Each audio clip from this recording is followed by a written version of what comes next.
सबसे पहले महादेव की चरणों में प्रणाम करती हूँ, माता पार्वती की चरणों में प्रणाम करती हूँ, साहब दीदी के चरणों में प्रणाम करती हूँ। मेरा प्रणाम अपने अपने चरणों में स्वीकार करें। सभी गुरु भाई बहनों के चरणों में प्रणाम करती हूँ, मेरा प्रणाम अपने अपने चरणों में स्वीकार करें। मैं एक छोटी सी कथा सुनाने जा रही हूँ। मेरी कथा अच्छी लगी तो वीडियो को लाइक कर देना, चैनल को सब्सक्राइब कर देना, कमेंट बॉक्स में हर हर महादेव लिखना। महादेव के नाम बोलने से, लिखने से घर में जो भी संकट विपदा आता है वो टल जाता है। इसीलिए महादेव का नाम लिखना चाहिए, बोलना चाहिए। एक गांव में एक गौरी नाम की औरत रहती थी। वो बहुत गरीब थी, बहुत दुखियारी थी। उसका 2 बच्चे थे।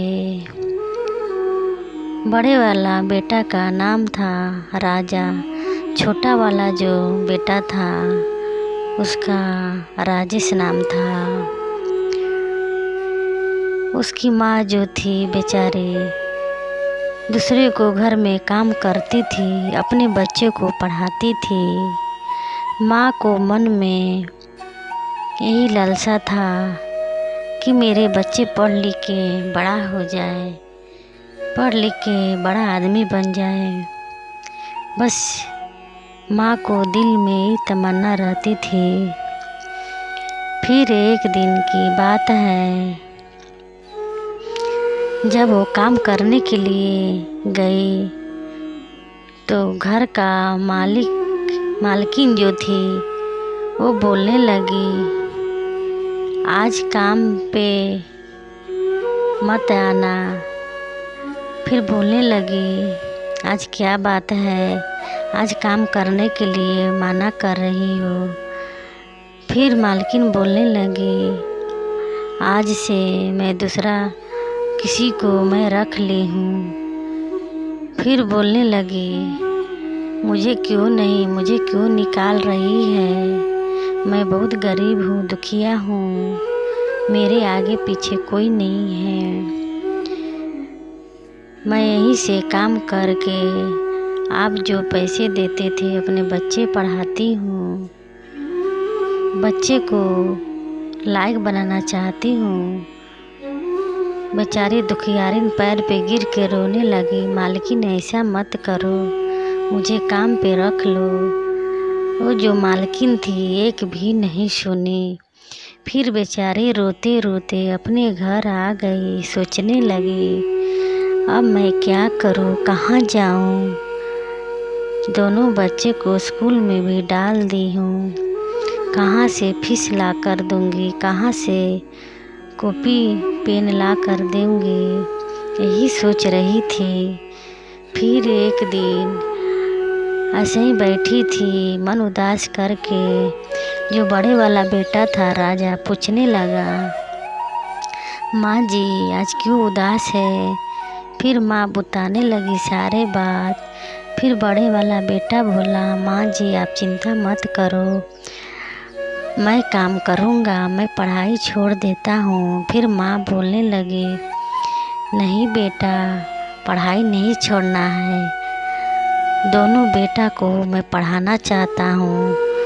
फिर बड़ा वाला बेटा बोलने लगा, माँ काम से मालकिन निकाल दी, आप कहाँ जाओगी, ऐसे भी माँ आप बूढ़ी हो गई है, मुझे करने दो।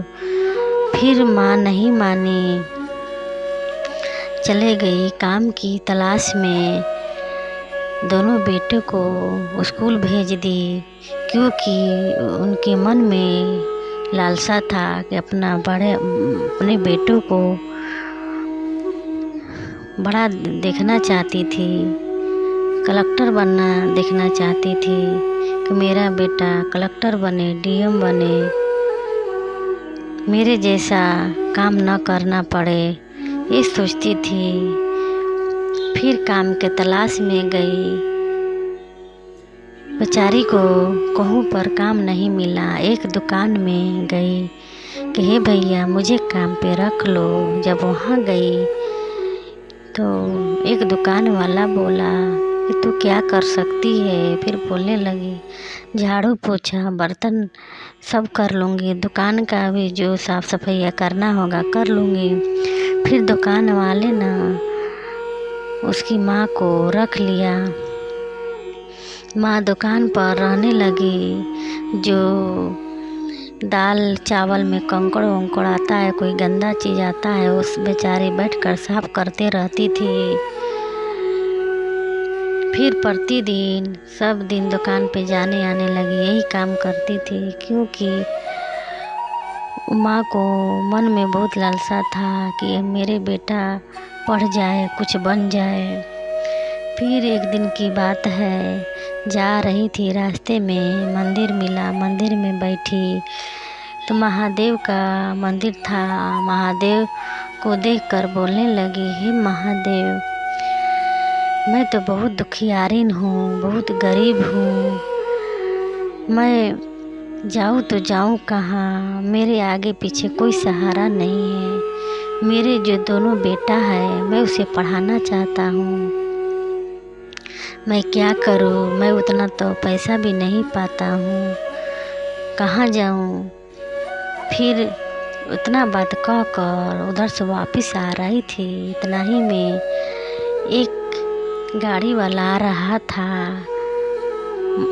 बस वहीं पर राजा को जो माँ थी ख़त्म हो गई। गाड़ी वाला ने धक्का मार दिया।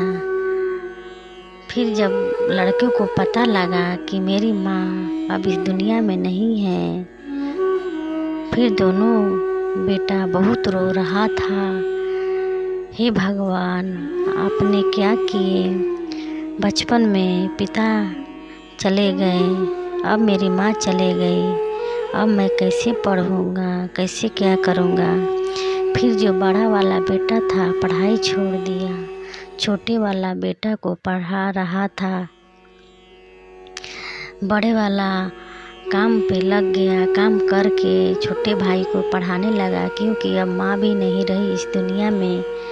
माँ का जो इच्छा था वो पूरा कर रहा था, सोच रहा था कि मैं नहीं पढ़ा तो क्या होगा, मेरा छोटा भाई तो पढ़ जाएगा, कुछ बन जाएगा, इसीलिए सोचकर पढ़ा रहा था।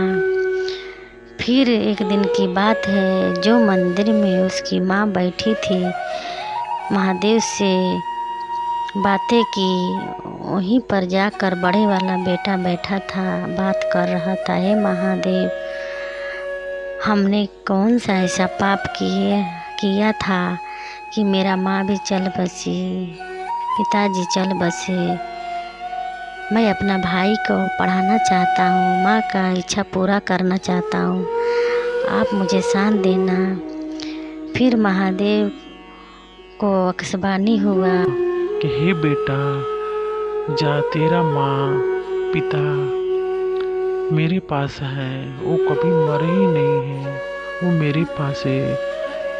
तेरे माँ पिता का आयु इतना ही दिन का था।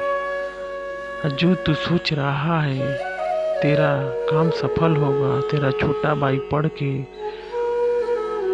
बहुत अच्छा आदमी बनेगा।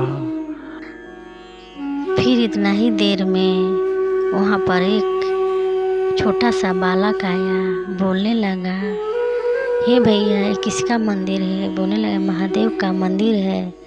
बोलने लगा छोटा सा बालक, मुझे पूजा करना है। फिर छोटा सा बालक को पौड़ी पर चढ़ा दिया। वो बालक ऊपर गया, ऊपर से शिवलिंग पे जो प्रसाद चढ़ता है वो बालक लेकर आया। बोला, भैया ये लेकर खा लेना, छोटे भाई को खिला देना। फिर बोलने लगा, ये मुझे क्या दे रहा है। फिर बड़े भाई उसको ले लिया, लेकर प्रसाद आया, खुद खाया, भाई को भी खिलाया। फिर बेचारा काम पे चला गया, ऐसे ही काम करते रहा, भाई को मन लगा के पढ़ाते रहा। एक दिन भाई पढ़ लिख के बड़ा आदमी बन गया, कलेक्टर बन गया, अपनी माँ को इच्छा पूरी किया। फिर ये लड़का सोचने लगा, जो बुढ़िया का बेटा था, सोचने लगा ये तो भगवान जैसे जैसे बोले थे महादेव, बात सब सही हुआ। फिर एक दिन मंदिर में गया तो देखा वहाँ पर बहुत लोग बैठे हैं, पूजा कर रहे हो। बुढ़िया का बेटा पूछने लगा कि आप लोग क्या कर रहे हैं, क्या चीज़ कर रहे हैं। तो उसमें से एक औरत बोली, बेटा हम लोग शिव को गुरु बनाए हैं, शिव चर्चा करते हैं। शिव को गुरु बनाने से जो भी घर में संकट विपत आता है वो टल जाता है, घर में सुख शांति आता है। जो भी मन में सोचो सच्चा मन भाव से वो पूरा होता है। फिर बुढ़िया को बेटा बोलने लगा, कैसे गुरु बनाते हैं मुझे तो पता नहीं है, मुझे भी गुरु बनाना है। फिर बुढ़िया को बेटा को उसी मंदिर में घुसना होगा। महादेव को अपना गुरु बना लिया, शिष्य बन गया। उसी दिन से पूजा पाठ करने लगा और गांव-गांव में कहने लगा कि शिव को गुरु बनाइए, शिव बड़े दयालु हैं, दया करते हैं। सारा अपना कहानी सुनाते रहा, मेरे घर में ऐसे ऐसे हुआ था, मेरा माँ नहीं थे, मेरे पिता नहीं थे, मुझे महादेव ने सब कुछ किए, यही पार लगाए। महादेव को गुरु बनाए तो बहुत मेरे घर में सुख शांति रहती है, खाने का कुछ का कमी नहीं होता है। ये बुढ़िया को बेटा को बात सुनकर गांव वाला ने महादेव को जो भी गुरु नहीं बनाए थे सभी ने बना लिए और सभी सुखी जीवन जीने लगे। इसीलिए हम आप नहीं जानते हैं तो कोई बात नहीं, जब जान गए कि शिव ही गुरु है, इस धरती पे शिव से अच्छा कोई गुरु नहीं है, तो क्यों नहीं आप हम गुरु बनाए शिव को। शिव को गुरु बनाने में भाई बहन कुछ खर्चा नहीं है, केवल मन का खर्चा है। ये मेरे गुरु ना पैसे लेते हैं, ना रुपया लेते हैं, ना दान दक्षिणा लेते हैं, बस केवल प्रेम मांगते हैं, भाव मांगते हैं और कुछ नहीं मांगते हैं। इनको गुरु बनाने में कोई खर्चा नहीं है। हम सभी भाई बहन से निवेदन करते हैं कि अपना शिव को गुरु बनाइए। मैं अपना कथा इसे समाप्त करती हूँ, फिर मिलूँगी अगले वीडियो में।